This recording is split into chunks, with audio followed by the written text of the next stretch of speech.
Hey guys, welcome back to Beyond the Shift. I'm Eric. Beyond the Shift, real people, real story, real journey. We're here to talk about challenges, about people, what we face in life. Today I have a special guest. Some people call him Bonner Boy. Some people call him Yuan Blake.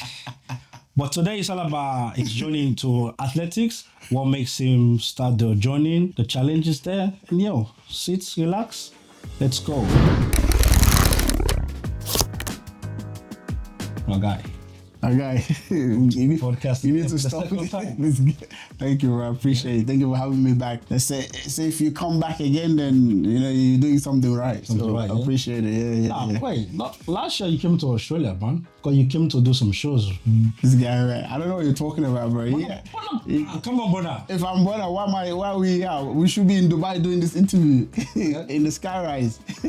No, we'll go there. Before we start the video, guys. This video is sponsored by Beyond the Shift collection. If you don't know, now you know. So we have these two products.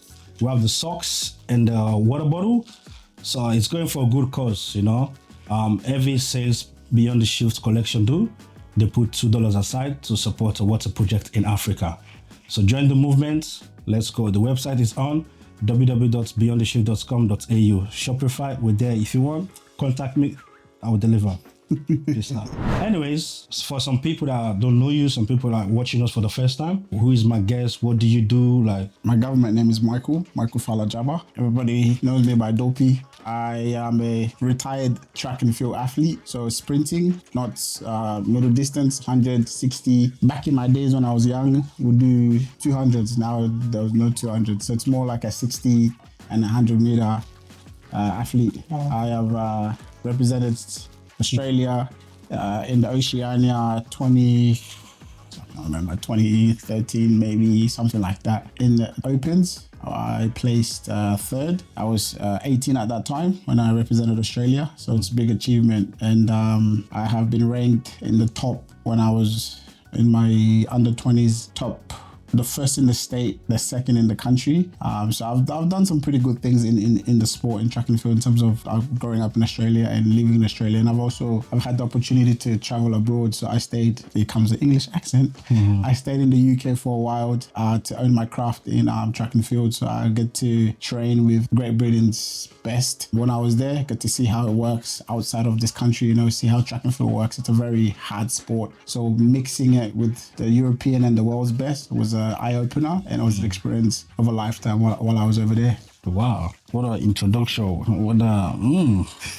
Okay, that's sick, man. That's sick. Now, tell me, what makes you jump into athletics? So how did that journey started for you? Honestly, it's a funniest thing. Obviously, everybody ran in school. Everybody said, oh yeah, I ran track in school. I ran in school carnivals.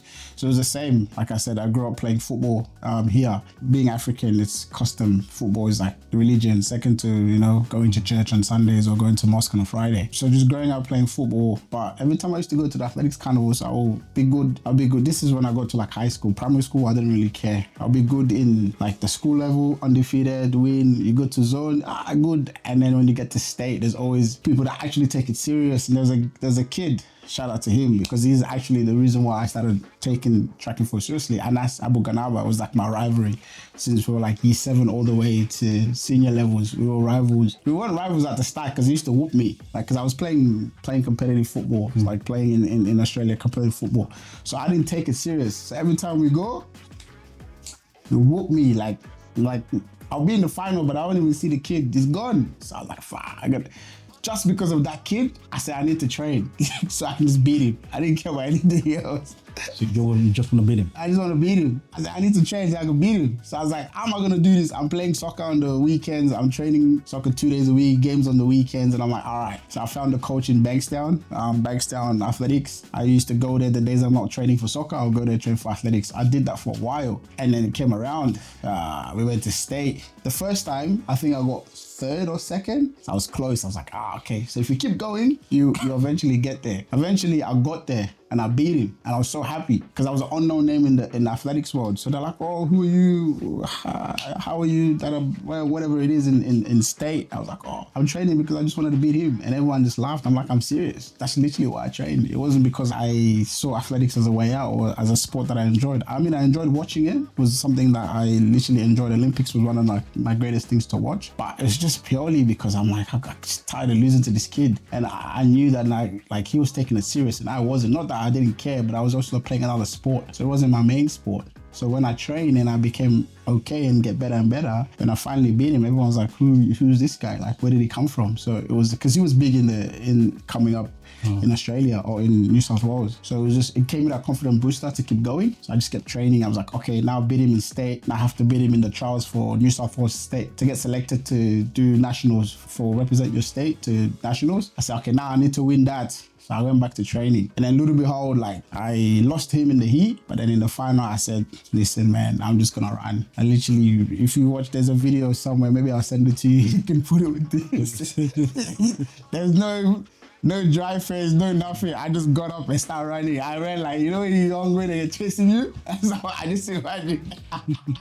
I imagine being chased. I just ran and I got to the finish line. I was like, I was happy, you know? And then, yeah, that's like when my name started going out there. Like, oh, by that time I used to go by Konomani. So my name started going out there. Oh, I was this Michael Konomani kid. Yeah, that's how I was known in the athletic space. And then I had to kind of make a decision to kind of give up football or train athletics full time, like give it all you go. It's a sport where you can't be half in, half out. You gotta kind of like throw yourself at it. If not, it's not gonna work out. Not gonna work out. Yeah, so that's pretty much how we got here.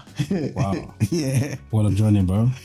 Take me, yeah. Okay, now you decided to like jump into this, yeah. Like they always say, you put all your eggs in one basket, yeah. So how was that process for you? Like, what were you thinking? Like the stuff going in your mind. This is a new world now. I'm gonna jump into this. In your mind, what are the things that you put together or get into more athletics to know the inside out, what you can be better? Yeah, I mean, look, everybody knows Usain, but growing up, when I started making the decision that I want to transition from playing football to do athletics, before Johan Blake came in the scene, I was a big fan of Tyson Gay, still am, big fan. I watched Tyson Gay religiously, just the way he executed, how powerful and strong he was, and the way he just ran effortlessly. So I used to watch Tyson Gay. I watched Asafa Powell, is probably for me the greatest. Usain Bolt is the GOAT, but Asafa is the greatest sprinter just because of what he's accomplished. He's not the world record holder, he's not the Olympic champion, but he's a mechanic. Nobody can run like Asafa. This guy's mechanic is like flawless, man, from start to finish. So watching how he executes as well, his mechanic on the track is flawless. I used to watch those two. Obviously, then Johan came around. Obviously, everyone knows I'm a big Johan Blake fan, and he came around, and I was like, oh, this is my guy, just because of the height and stature. This guy. The height and stature, and he came with flair. He came with his own bravado, persona, just to match Usain. And the good thing is, him and Usain were in the same training squad, so they kind of had that rivalry from training camp, and then bringing into the world stage. So like having that somebody that you can relate to, the beast they call him. So having the beast. So that's why I kind of created my own persona as well. I came up with Dopey. That's kind of my inspirations around track and taking it seriously. Okay, so now talk to me, yeah. A day in the life of you being a athletic guy, bro. I want to know, like, how is that day in the life for you? Like, you, athletic guy. Talk to me. Well, it starts with work first. On a weekday, you have to get up early, but you pack your bags the day before. So you pack work bag, like lunch, breakfast, dinner, the whole lot. And then you pack your training bag, your supplements, like creatine, pre-workout, post-workout, protein, and obviously a lot of fluids, water, anything, Powerade, Gatorade, whatever you will sustain you towards the day. So wake up early in the morning, you do what you got to do in your mornings. If you pray, shower, you get ready, go to work. And this is a thing, like when I was in Europe, it was very easy because it was like I wake up, I do what I have to do, I get ready, I catch the bus, I jump on a tube, I go to Lee Valley where we trained. So that was just it. I used to get up, go training, start training at 9, finish at 3, I'll come home and either nap, sleep. But when I started getting bored, I was like, I need a job. So I got a job. So I used to work after training. It's a bit different there because there it's a job, it's a lifestyle. But here you have to still sustain your lifestyle. It's not the same. You don't get paid. Athletics is a contract sport, guys. It's not like football when you just, you sign contract, they give you money. This one, you need to win race. If you don't win races, you don't get money. So you can make money if you have contract, you don't have contract, you can still make money. But it's like you have to go out and fend, So here it's very hard. You go to work, you finish at like 2-3 o'clock, whatever. Your body's tired from work. Then you go to the track, you're there for another 2-3 hours. You still have to find that next gear to kind of like execute training, and training sucks, man. The athletics training is one of the worst training, I say whoever does individual sport will understand that the training is crucial because you're in pain by yourself. You're not in pain with a bunch of people. When you play team sport, you're doing shallow runs and all that. Everybody is suffering. When you're doing track, it's just like if your coach tells you go do 150, 9 of them, 300, 6 of them, you're suffering by yourself. Like you're in the corner spewing your guts out, telling yourself, but why am I doing this? Why do I need to do this? Like, why am I in pain? Your glutes. Driving home is like, everything's fuzzy. So you probably get to your senses around 10 o'clock, and guess what? You need to get ready, go to bed, and then you do it all over again. So it is a lot of work outside of work. Then when you get to the track, man, it's more work. So it's a very much hard sport. If you don't put in, you don't get out. So it's not a sport where you're like football is raw talent. Listen, today you can be the fastest man in the world. Tomorrow you wake up, some kid has been working hard from 10 years ago and he just kicks next gear and he's just running good times. So there is talent, but you have to train because it's foot speed, it's sprinting. You're not gonna be, it's measured by milliseconds. So every second counts. So if you're just consistent with what you've been doing this season and you don't do much training, some kid that's probably running 12 seconds, you give him 5-10 years with a good coach and a good training and a good nutrition, but he would probably be running 9.9 because it's consistency. So that's how it kind of works. But yeah, it's pretty much work, training, home. That's pretty much my life. That's it. Life, yeah, that's it. So there's not really time for social life, honestly. Especially weekends, you have to train or compete or travel the state to go compete. So yeah, that's pretty much it. Okay, talk to me about this, yeah? I want to know like the training, what it takes to be a athletics guy, yeah? To be honest, anybody can run track. That's what everybody tells you when you tell them, I used to do, I'm a sprinter. That's, yeah, me too. Because anybody can run. We all have the ability to run. It's very easy. But for you, what it takes, because you done it, yeah, you're still doing it. So if you can tell us, like, teach that young kid or to inspire that young kid. Consistency. Discipline. One thing I'll take away from track and field, discipline. Anybody you speak to that did track or does track, they'll tell you discipline. Because like I said, anybody can do it. Any random person can literally sign up for a competition and go run. But for you to be the best and for you to break out from everybody else, it's discipline, it's consistency, it's routine. When you're a track athlete, you're like a robot. You do the same thing over and over and over. Like when we go to training, we warm up the same way every single time. We warm up the same way in the competition, in training, warm up, warm down, do the session. It's consistency, it's discipline. That's literally how it is. It does get boring. I tell people, if you're not doing it, you're watching, it's boring. Even sometimes when you are doing it, it's boring. But that's what it takes for you to be good at your craft, or for you to enjoy what you do. You kind of have to go through the trenches, and there is no day off with track. If it's raining, if it's snowing, if it's hailing, it doesn't matter. You're training. The only time you'll stop if there's thunderstorm, because obviously we don't want anyone to be striking dead. If there's no access to get to the track, then you can't. That's what the swim is. But like, it doesn't matter what weather it is, you are training. It's not this when it rains, you say, the soccer game is called up. No. The coach will see you at 7, you be there at 7. That's why the consistency and the discipline kind of comes in. Wow. Talk to me, yeah, the training schedule. Because like for us, just like what you say, yeah, it's the same thing over and over, yeah. Like soccer, okay, you go do some warm-up stretches or blah, blah, blah, yeah. But for you guys, how do you get the training schedule? How do you read the training schedule? How do you interpret the training schedule? Yeah, so obviously you get there. Every camp or every coaching team or club or whatever it is that you do is different from the coach that I'm with now or I was with. When we get there, you do your lap, 2 laps, whatever. You mobility. So mobility is key because track and field is a mobile sport. You need to be aerobic to move your body. So you do your mobility first, which is your bad work, and then you do your warm-up drills. So those go for about 35 to 45 minutes. So sometimes your drills can be longer than your workout. So the workout can probably go for 45 minutes, but that's 45 of hell. And then your warm-up can go for an hour and a half. because your warm-up sets you up for the workout.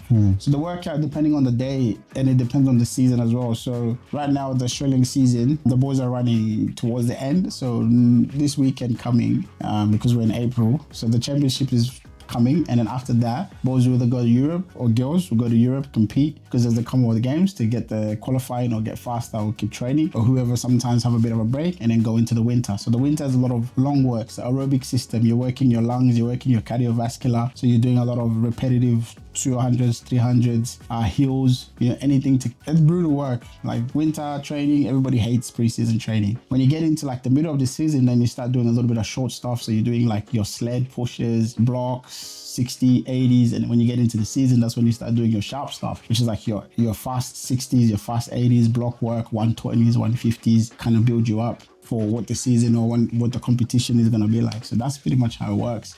So you got stages in the training, but yeah, nobody likes winter training, man. It's the worst. Wow. Maybe we should do one. Yeah, and you say you want to race me.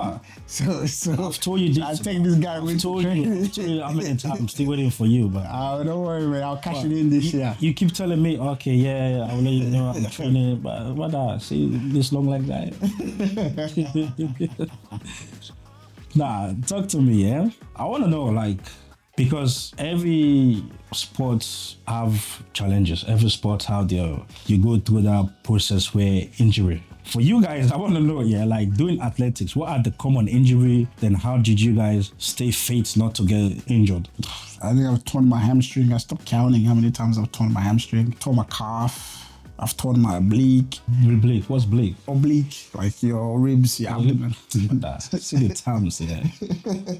Well, I thought you talking about something, some English dictionary, but you open some dictionary, you tell me. This guy, no, right? It's always at the oblique. So how do you? Because it's cold. Yeah, so like when you go into like your on your mat, like your block setting, so that movement is how you tore your oblique. So like that movement. Is it when you shot or what? No, it's because it's cold. It doesn't have to do.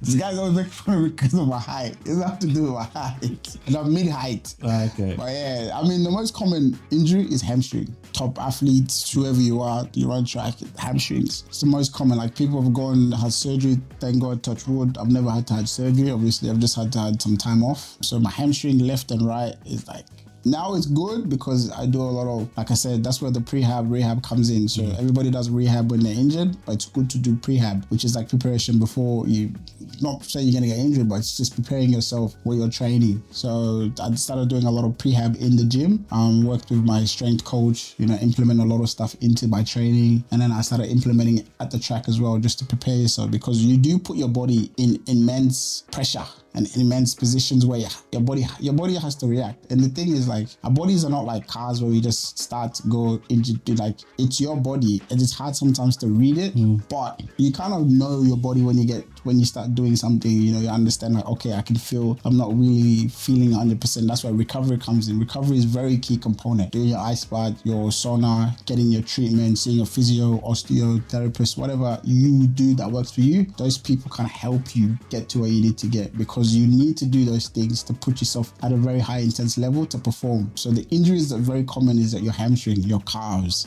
people tear the hamstring. I've torn my calves, your glutes. People have torn glutes. It's funny as it sounds, you waist, like literally, you can tell, like, it's a muscle that you can strain. So people think, how do you strain that? When you're running at an intense level, you can tear anything. So the hamstring is the most common in track and field. So it's like literally the only thing that prevents it is just, and also you don't want to overload the training on the hamstring, because overloading as well can cause damage, because it's not making it stronger. Because you're overloading it, it's making it weaker. So you just want to do the right amount of exercise, or the right amount of rehab or prehab in the gym and at the track to kind of help you to go towards. Because when you start racing week in and week out, or every 1 week, 2 weeks, it's hard because you have to balance life with competition as well. So yeah. I want to ask you this, yeah? I want to know, like, if there's any time you think about, I just want to quit this. For every penny I thought about that, Talk to me. I'll be a millionaire. Yeah, man. Especially when I was in England. And every day I wanted to quit. It was hard because there was no family. It was hard because I was just out there on my own. I was a young kid just finishing high school. Decided to throw myself into the deep end. Packed my bags. I told my parents I'm going to Europe. I'm going to give this a go. I'm going to be a professional right now. They said, oh, okay. Like, big up, shout out to my parents. They're very supportive. I love them for that. Not a lot of African parents kind of let their kid out of their nest, even though, yeah, they're never home, they're working, but you're there. You know, for them to like sacrifice to me, go away to another country I've never been before, not knowing a lot of people. Accommodation situation was very hard because London's very expensive. That's what people don't understand. Very, very expensive to live there. So like the first week I cried. Like, I'm being dead ass. Like, I cried. The first training session, I go home. I just got out of a plane. I went to go see like the team. I thought I was just gonna introduce myself. They said, "Nah, man, you're training." I said, "What do I just got off a plane." They said, "It doesn't matter. Welcome to the big boys." I dropped my bag. It was just a warm up. I didn't even do hard stuff. Just warm up routine. Then I went home. I slept. I missed my alarm. I slept because I was like, "Oh shit, this is real. Like, you're part of an elite squad." I slept, like, woke up 20 something missed calls. Called my coach. I said, "Well, where are you?" I said, "I was sleeping." So what do you mean? He said, "What do you mean?" I said, "I missed my alarm." Plus, I was jet lagged as well, you know? So I was a bit jet lagged. So all the jet lag plus training, a good combination for sleep. So I just passed out. So yeah, man, honestly, there's no day in England when I was there I didn't want to quit. But I think it's okay. Like, when people say, "Oh, why are you scared?" It's okay to be scared. It's okay to be afraid. It's what fuels individuals. Like, for me, it fuels me. Having the fear of God, I always say, if you don't have the fear of God, you're capable of doing anything. It's scary, you know, to think before you act. But when you have the fear of God, it makes you stop and think. It gives you courage. So it gives you courage. It gives you a purpose to do it. Well, that becomes a purpose. Why are you doing this? This is a purpose. You know what I mean? So it's okay to be vulnerable. And especially as a man, it's like, we think that vulnerability shouldn't happen because we're men, but it definitely should happen. For us more, because we don't show it every day. Women show it, we don't. So it's okay for us to lock our doors, or whoever you can confide in, cry. You know, tell them you're stressed. This is hard. It's like, to say this is hard for a man is like the worst thing in the world. It's like a taboo. Say it, because it is hard. You're the one that's going through it. So like, I used to tell my friends, this is hard. They say, my friend, you're not coming back. Stay there. I'm not saying like they didn't want me back. They can take me back anytime. But they're like, you haven't tried yet. And I had to tell myself, I haven't tried it. I've only been here 2-3 weeks and I'm already complaining that I want to be home. So it was very hard. But as time goes on, you know, you kind of go through the punches, you kind of figure out a way. And also like, really, like, I'm not religious, but religion sometimes helps, you know. When you're alone, talk to God, bro. Like, the only guy you can talk to is God. Nobody else can hear you but him. So like, finding your faith is also a big thing. People find their faith in weirdest circumstances. Like, you tell people, most of the boys that go inside, they come out, they tell you, "Oh, I'm a pastor, I'm an imam." So every day, Saturday, you're outside. I said, because the quiet times are the most times you find faith. So they go there, they find faith. So when I was there, I found faith, you know? So I was like, talking to God. It's like, because it's the only guy that can hear me. Nobody else can hear me, you know? So it was tough. You should have called my phone. The time zone. You didn't sleep, man. I'll call you. I'll call you for me. You're sleeping. And it's cold. England's cold. So yeah, it's man. Like, Eric, if I tell you what I went through, man, but I wouldn't give it up for anything. I'm happy that I went through it because it kind of built the character that I am today. It kind of showed me that nothing is impossible. Everything that you put your mind to it, and it's true what they say. The mind is the most powerful tool. It's not the body, it's the mind. If it goes past your mind, you can do it. You just have to sit there and let it pass. It's just that suspense of sitting there. Fuck, it's long, man. it's just terrifying. But once it passes, it is a superhero movie they watch. You become Superman, bro. Everything, nothing is phased. You're in it now, you know. So like, it was tough, man. But one thing I would say is it brought me and my parents closer. Like, it brought me and my parents closer. I was calling them almost every day. We were talking on the phone. My parents, my sister. It just brought me closer to family because like, I had none there. We mutually became vulnerable. Like, my parents and I were talking like I was talking to my mates, you know? So I could see that the relationship grew. I didn't have that as a kid with my parents, because to have it as an adult was a big blessing. So like, that's good things can come out of fear. So it's okay to be scared because you don't know what's going to come out of it. It's like, a lot of people, especially Africans, it's like a taboo for us. You know, for me, I say all the time, I'm an advocate for men and mental health and men to be afraid, men to be vulnerable, because it doesn't make you less of a man. It makes you strong. It makes you strong and makes you powerful. It's a tool that we don't get to use in the African space. You know what I'm saying? But you as a married man, you understand that you've got somebody there that shows you love. A person's vowed to love you regardless. So you don't need to be coming in here, kicking the door down and, you know, being tough. Show her your vulnerability side, because she's vowed to protect you. You vowed to protect them. So it's like that. So like for me, I'm a big advocate on speaking about that, man. So yeah, that literally, yeah. Because I didn't go to jail, but I was like going into, you know what I mean? Yeah. But it shaped you for you to like be focused on what you want to do. Definitely. Like I said, I would do it all over again. Maybe I go put, parts 2. You always have to edit. I'll edit some things, but I'll do it all over again. Okay, 100%. So tell me, people don't see the efforts you guys do, like you guys put in athletics or sports in general, yeah? Talk to us like the stuff that people don't see. I think one of the quotes that Usain Bolt says, it says, we train a lifetime to run 10 seconds. For Usain Bolt to become the world record holder, people got to understand he's been running since he was maybe 16, 15 maybe. He's been running for him to run 958. So for him to run at 15, 16 years old and to run 958 in, don't come for me, but I'm gonna think it's the World Championships in Beijing. So in 2009, he's probably back, I think it was probably 28 then, to the max. Like people see us run, they're like, oh, how fast are you? Oh, 11, oh, that's slow. Or 10, 9, oh, that's slow. Or 10, 1, that's slow. Or this, that's slow. You don't understand, like the training is not slow. Like you're coming there to see somebody, like it's so quick. It's a blink. You blink, literally it's a sport where you blink, you miss. Like there's no replay. Like you blink, it's done. That lifetime of training for that one time of achievement, it's a lot of hard work. And the behind the scenes is what people don't get to see. They get to see the showboating, on the track, it's flexing and whatnot. But like when you go to the training sessions, you see the hard work. You can see the fear. When they tell you what you're doing today, your face changes. You say, this?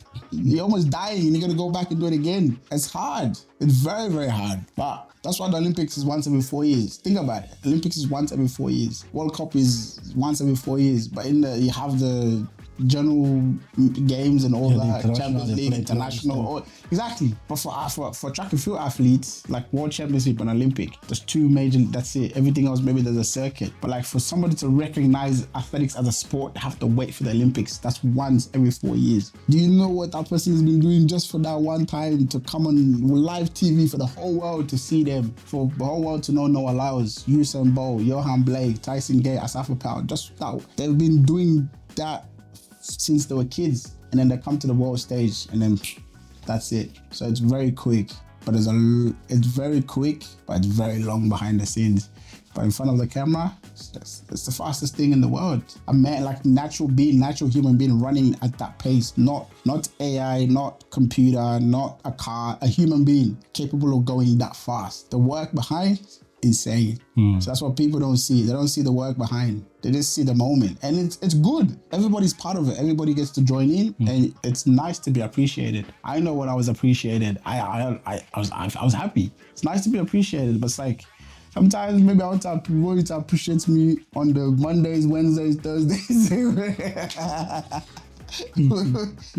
Let me drive you to training, stuff like that. Yeah. Because after training, I have to sit. I can sit in my car 45 minutes just to get my senses back so I can drive home, because I'm fatigued. Everything is fatigue. I can't drive it because when you get in a car, you have to concentrate, because it's a life and death situation every time you're behind the wheel. So imagine going through a tough training session. Now you have to concentrate. It depends how far you are. I train an hour away from where I live. So it's like that hour till I get home, I have to be switched on as well. So that's an extra hour on top. When I get home, that's when I can zone off. By the time I get home, I shower. I probably don't even have time for dinner. I just go straight to bed, and you can do it all over again. So it's like there's a lot of work behind the scenes, but it's what you choose. The path you choose kind of builds the person that you're gonna be. You know what I'm saying? So yeah.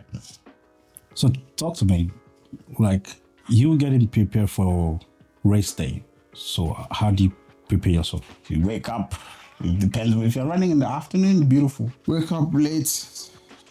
Pray. Eat something. Try to eat less. Like eat something. I don't like to eat as much doing race day because it's weird. I never, even if I'm doing heats, like say you're doing a double day race, like you run a heat and then you run a semi-final like 2-3 hours later, I don't like to eat because I just have anxiety. And if you're not nervous, it's not good. When you're nervous, it's good. So I'm nervous regardless of what I'm gonna do or how I'm gonna do it. So I like everybody know I'm a jokey guy. I'm happy. I'm a happy camper. So listening to music, even when I'm warming up, I'm dancing, I'm just interacting until the gun goes off. That's when it's like, yeah. Like when you get to the line, that's when you switch on. But I'm still working it. Sometimes I play the race in my head, like what I want to do, execute, and all that stuff. So when you get to the track, obviously you talk to your coach, tell you, okay, this race, I want you to work on transition, which is like your transition is your 0 to 30, or your top end is like from 30 to 60, or your back end is like from 60 to 100, the back end.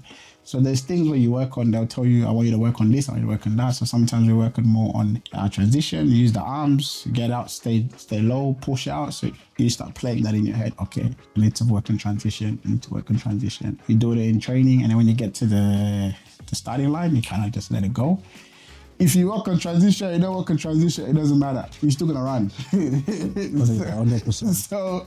So, but it's good to prepare you, because when you get to the line, then it becomes empty. So now you just like, all you're doing now is waiting for that gun. Like, you know, that starters day saying, on your mark. That's the most nervous shit ever. I don't care who, like, you don't get nervous until someone says, on your mark. You're like, oh, and then set. And if he holds you for long, you're like, just like, you know? So it can hold you for anywhere between 3 to like 6 seconds. It's very like that, but when you're like in a position like this, it's long. It's like a minute, and then boom. So that reaction, you also have to react with everybody else that's in the race, and then you react. So then you just try to get to the line. That's pretty much it. But yeah, you just try until you stay calm. I like to listen to music because it helps me calm. I like to interact. I talk to my coach. Yeah, that's like. And I try to eat, breakfast is the most important one, so I try to eat that. And then depending on what my day looks like, I will snack throughout the day. When I come home, I'll see the castle I lift the weights for me, man.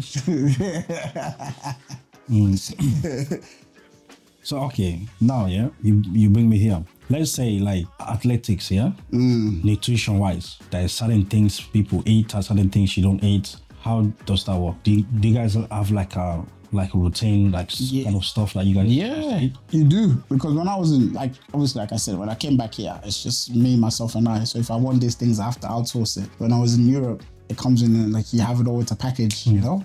You obviously, protein is the most key because you're burning a lot of energy. So you need protein, it's less fat. Your supplements is also another one. You know, your creatine, your pre-workout, your greens, very, very good. So you have to have your greens, which gives you iron, you know, like asparagus, broccoli, those two. You eat salad like every day, man. You're sick of it. Salad, your kale, your spinach, those stuff is what you eat.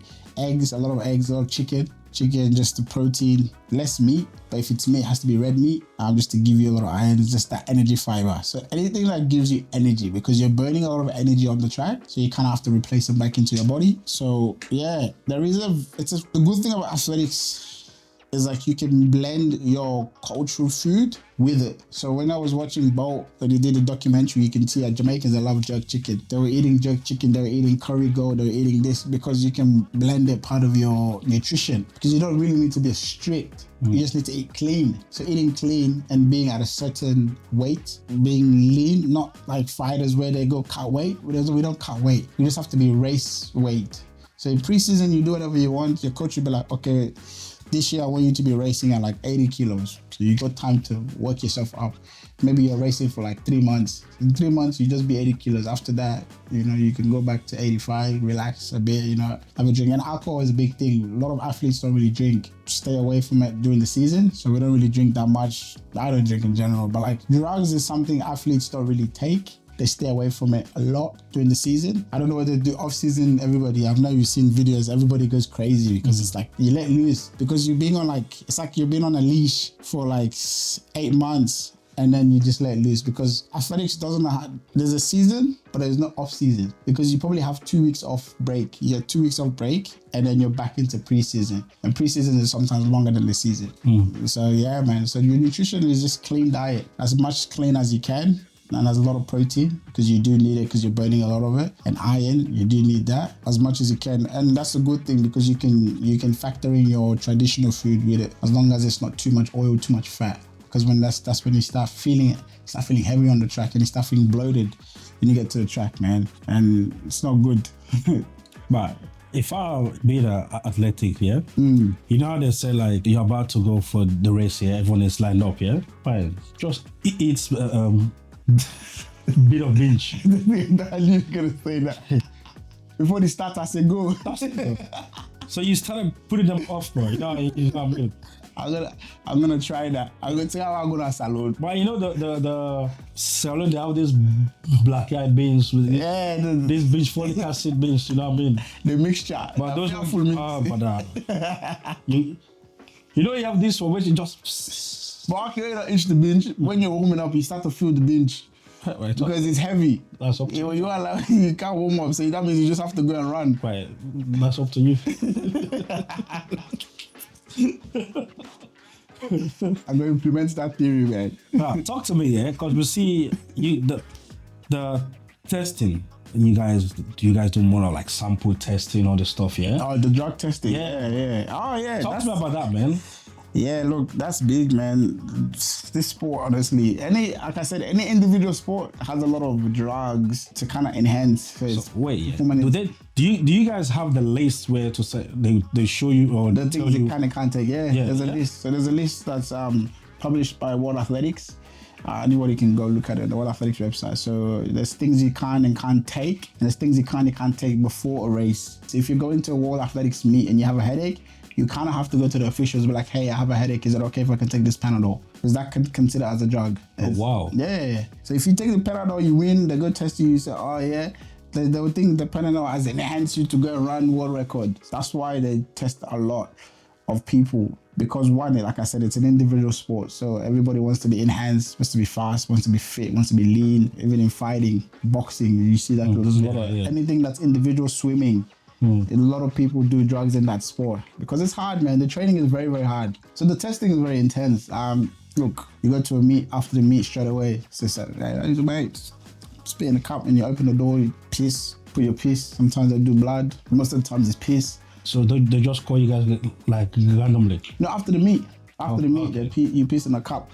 The top elite guys, they'll go to their houses. So you have to declare where you are throughout the year. So if you're gonna be out of state, you have to let your governing body know. So if you're Athletics Australia or if you're Great Britain, you have to let them know that you're traveling, how long you're gonna be away for, what are you going for. But it's a whole thing, because when you miss a test, it's considered as a cheat. So you miss the test, so you can get suspended. So right now there's a few athletes, I won't call their names, but in the world stage, that are suspended because they've missed a few tests. Not because they cheated, but because they didn't disclose where they went. It's classified as a missed test. So it's classified like as a cheat.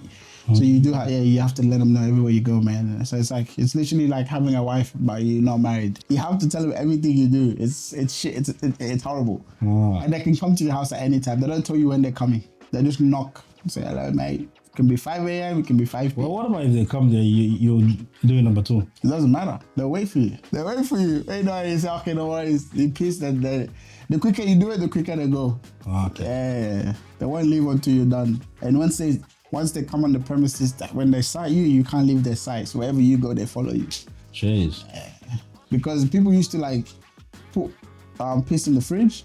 When they come, they just give them that. Then they test that's clean, and then the people are like, this was back in the days, not anymore, but like then I'm beginning to get sense. Hey, see man, say party man. I'm here, you TLF. So how often do you do your own, like when you used to race? How often do you do? When I was in Europe, it was basically when I was doing like the IWF meet, so World Athletics meet, they test everybody. And then the local meets, not so much. And as a junior, you don't get tested. It's when you become a senior athlete, or when you run, as a junior, when you run a ridiculous time, maybe they'll test you, but as a junior, not so much. But when I was doing more like the meets abroad, like every major meet you go to, you guarantee you're gonna get tested. Even in Australia now, they started testing athletes when they do this big meets in Australia. Like they guarantee you, they do it at their time. It doesn't matter what you have to do. So that's the same thing they did to that guy. What's his name? Peter Boyd. Exactly. Yeah, but that one is controversial, so I don't want to speak on it. But that one is it's more than that. So like that, exactly. So when he finished, they said this, and then so maybe it'll be like years later they'll come back and say, oh, your lab test result is back, and we found this,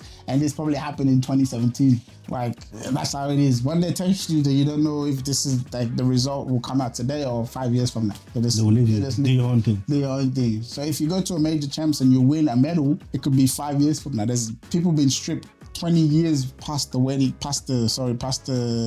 championship. 4 or 5 years. Bolt lost one of his medals in the 4x1 because one of his teammates got tested like 20 years later. I said, oh yeah, you tested this. They stripped him. So he's got 8 instead of 9. So there, that's how it is. Okay, but so now talk to me.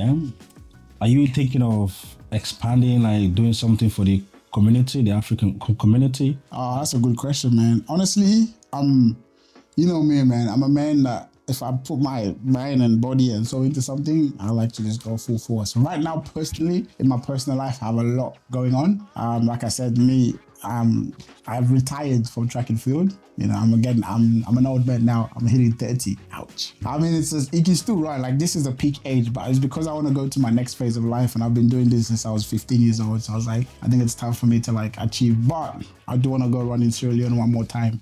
Just because it's my home. You know, I'm going there. So it's like, I'll probably train towards that, but I'm not doing any competitive running anymore. After that, then we'll see. I do want to get into coaching. It's something that, because the knowledge that I've acquired throughout the years, there's a lot of knowledge that I've acquired across the globe. I do want to kind of give that back to the community. If it's not the African community, it doesn't matter. But if any kid in the African community wants to kind of see track and field as something that they want to do, I do get a lot of calls and questions from parents, including yourself. When can you train my kids? I would love to say today, tomorrow, but you know how it is, man. Life is hard. There's a lot of things that personally that you still have to do for you to create that time. So right now, I always tell people, I don't want to say yes and then you call me tomorrow, be like, when do we start? So I'm like, give me time to kind of figure out myself first. And then I can kind of set myself up if I want to be a coach, because I see myself going into that coaching line. A lot of people say you should because you've got the knowledge, or not, or sometimes just do it. I do want to coach. I just don't know when. You know, that's literally what's holding me back. I just don't have a timeline of when I'll start coaching. But I do give tips here and there if I go somewhere and if I'm free, one of the boys will call me and say, so I'll go on the park. I'll come out. If I'm not doing anything, I'll give a tip here and there, and then I'll just keep it pushing. Okay, that's good. That's good, man. So now, any advice? Like, what's your advice you want to give to that young kid, that young girl watching you now? They want to jump into this field, like, yeah? Look, if you're going to do track and field for the fame, for the reward, don't bother. It's a very hard sport and there's less reward in it because there's so much people in the world that do it.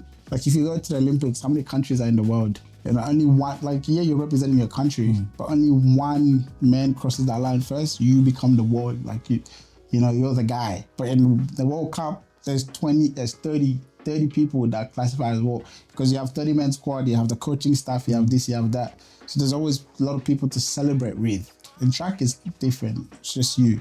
So if you're doing it for that, do it, but it's hard. But if you're doing it for the love, do it, because the love is what is going to push you to become great, push you to become better than what you are. It's a disciplined sport. You can't, like I always tell people, it taught me character. Taught me very much character. If I didn't do track, I don't know where I'll be today. I'm not gonna lie.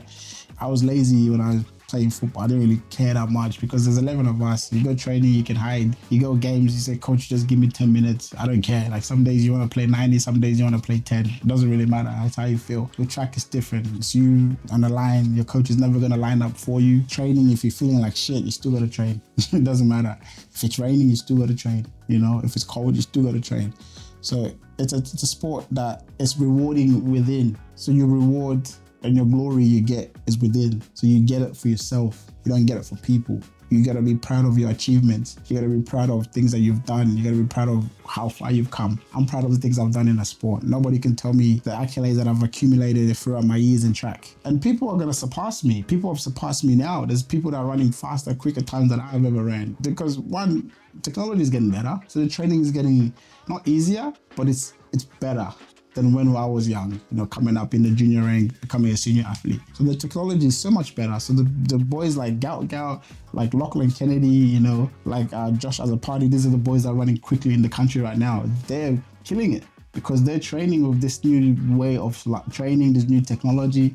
So it's people are gonna surpass. One day somebody will break Usain Bolt's record, because things in life are meant to be broken. So it's like, don't look at that. Just look at the small margins. Look at the improvements that you do every day. Look at the percentage that you get from this. Enjoy it as well. Enjoy what you do. Love what you do. I always say that. People sometimes work because money's good, but if you don't enjoy where you work, you still have to go. Like, you can be miserable. Yeah. You can get paid $10 million, but you can be miserable.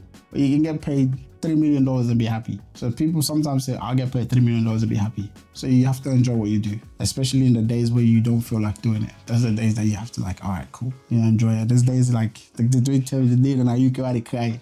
I still, you go,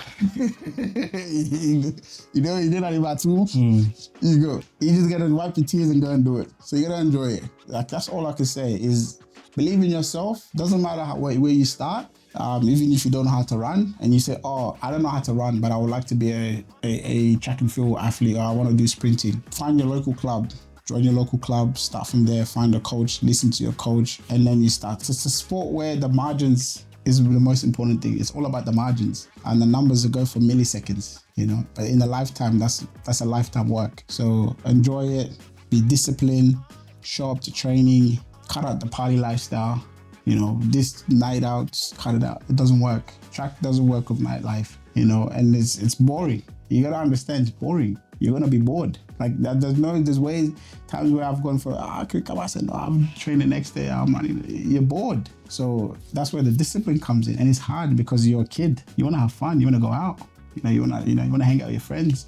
Some days you can. Some days you're like, you gotta prioritize. It's like a marriage. you gotta prioritize it. 100%. You gotta prioritize, you know what I mean? When you buy it, it's different to when you're a bachelor, when your boy say, let's go out for a beer. You're like, listen, mate, my wife and kids are home. I think I'd rather just sit on the couch and drink a beer at home while they're upstairs doing whatever, but at least you're home. So you're prioritizing what's important to you. It's the same thing with track. And once you do that, trust me, man, it's like you'll be up and down, but when you're up, be good, man. So I appreciate the sport. That's why I want to give back someday, becoming a coach, if not a coach, an advocate, tell people about it, how it works, help coaches out, somebody can ask me, oh, what about this? I don't mind sharing the knowledge, because when you don't share knowledge that you have, you're being greedy. And I don't like that.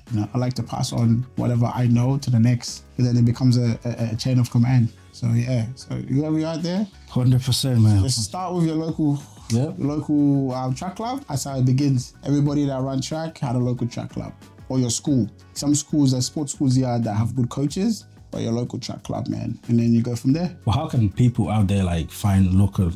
Yeah, it's easy. So if you go on the Athletics New South Wales, if you're from Sydney, wherever you're watching from, if it's in Australia or across the world, just Google where you are, your diaspora or your neighborhood. They'll always tell you there's a track club around here. For example, we're in Leppington, right? So you've got Liverpool. Liverpool has Little Athletics. You've got Camden has Little Athletics. You've got Campbelltown that has Little Athletics. You've got Preston that have Little Athletics. So you've got 4 little A's around this LGA. So you can just access one of them. There's always online, give them a call. They train mainly on Tuesdays and Thursdays. This is people that are watching from Sydney, Australia.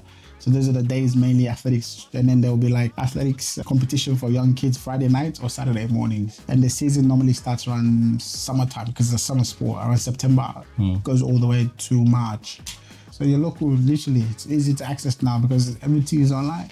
You just get out your phone, you start Googling it, you just find it. Nah, my guy, man. I appreciate you, man. I appreciate you, man. Appreciate you for dropping down again. Talk to us about your athletic journey. When is the next album coming? Soon, December. I'm going to perform at a few countries. December.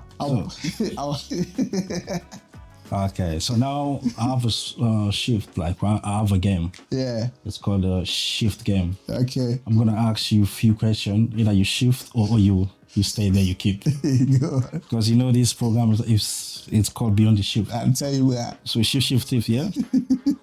So now let's go. Guys, welcome to the shift game. So, one question. Talent over hard work. Shift or keep? Shift. So which one you shift? The talent or the... I'd shift the talent. I want to keep the hard work. Why? Because that's how you build character. Okay. Wow. Usain Bolt. Okay. Training when you feel like it. Shift or keep? Listen, the human in me will say keep, while the psychological will say shift. I'll keep I'll shift it. Yeah? Okay. Because you can't be good at what you do if you only go to training when you feel like it. That would be never. Okay, this one you already talk about it. Yeah. Partying during season. I want to keep. I'm retired now, so I can keep it. Okay. But nah, that's a shift as well. Of course, Yeah. you need 8 hours sleep, man. So that's a shift, yeah. Yeah. Last one. Trust in God, shift or keep. Yeah, nah, keep, man. Everything you do, like I said, you don't have to be religious. You just have to believe from whatever your power comes from, you know. And knowing God and trusting in God and believing in God, you'll be surprised what can be done in your life unknowingly. People that can access you, people that can come into your life, people that can live your life, situations, all of that stuff. So it all comes from the great power above. So yeah, definitely trusting in God is key. Not because obviously, you know, when we're kids, it's bestowed upon us, but like when you get older, you start to find your own journey of religion. And I'm on my own journey right now in terms of finding religion again in my personal life. So like yeah, that's key, man. Okay. It's definitely a keep. 100%. My guy, man, thanks for dropping by. Thanks for doing this again. Anytime, man. Anytime. Next one, we're gonna be part 3, guys. Part 3. Next, part me and him, we're gonna be on the field. Wait. No. Part 3 when I go to Sierra Leone and do the 100th anniversary. Yeah. No, wait, man. I didn't do a live stream. The last one, your village people shake the bottle. Then the guy got disqualified. That's why you. Tell him to be there this year. Yeah. That's the only thing I'm gonna get this shit. Okay. He's my boy. I tell him, machine. I come. He knows. That's the only thing that's gonna get me back into shape. Okay, let's make a bet. If you don't come with the title. Yeah. So what do you want? Whatever. Okay, yeah, let's check on it. If you don't come with the title, yeah, you're gonna choose 5 viewers that you're gonna buy for them the Beyond the Shift collection. That's a deal. Yeah, that's a deal. Okay, no worries. That's a deal. Cause now I'll tell my aunties. No worries. My village people. Kolo bash. Nah, man. Thank you. Easter, we'll go back to work. Yeah, thank you. But I appreciate it. Man, I wish you all the best. You're joining down there, whatever you're planning for the future. And I hope everything works out for you. Keep pushing, man. That's why we have this, because every day we go into our shift in life. You wake up in the morning, you shift. But we're doing this, we inspire the younger generation. People are going through challenges, but people know you as Dopey Michael. But inside out, what makes you do this? Like, you know, all the things that you went to the UK, although those boys, they're trying to pump you, but you know what I mean? But at the end of the day, it's good, man. Like, you open up to us, you share your journey. Well, I appreciate you, man. Yeah, it's not something I do often. People say, I don't know, normally I talk, but I don't talk articulately. I talk like I don't have sense, because I like that. I don't like people accessing the real version of me, because I privatize my space, you know, like the real people know the real version of me, and I love that. The people outside, they say, boy, no well. I say, this is your space. This is your space. I say, when I keep dandy, you know, I like that perception that they have. But like, yeah, man, this is, like I said, it's always good to come on the show. Just be myself, you know, be myself, be my real self. Speak to the viewers, speak to yourself, you know, hopefully that can inspire somebody. And somebody can drop in the comment section. If you have any questions or anything, just let Eric know. Drop it down in the comments. I'm more than happy to reach you guys up. Reach out and, you know, help any way I can, you know, wherever you are around the world. But let me ask you a question. Say Beyond the Shift, then cancel your shift, what are you gonna do? Find another shift. My guy. Like, it's always a shift, man. You know, anytime there's always a shift. Yeah, find another shift. That's it. Yeah? Yeah, done. Now, guys, like I always said, there is a light at the end of the tunnel. Yeah. So don't give up. Whatever challenge you face, you know, the storm will come, and the sun is gonna come, shine all over again. Until next time, I'm Eric. This is Beyond the Shift. Subscribe to the channel, like the video, and don't forget, check out the website www.beyondtheshift25.com.au. The collection is out. Support the movement. Join us. Let's get the clean water all over Africa. Until next time, I'm Eric. Peace out.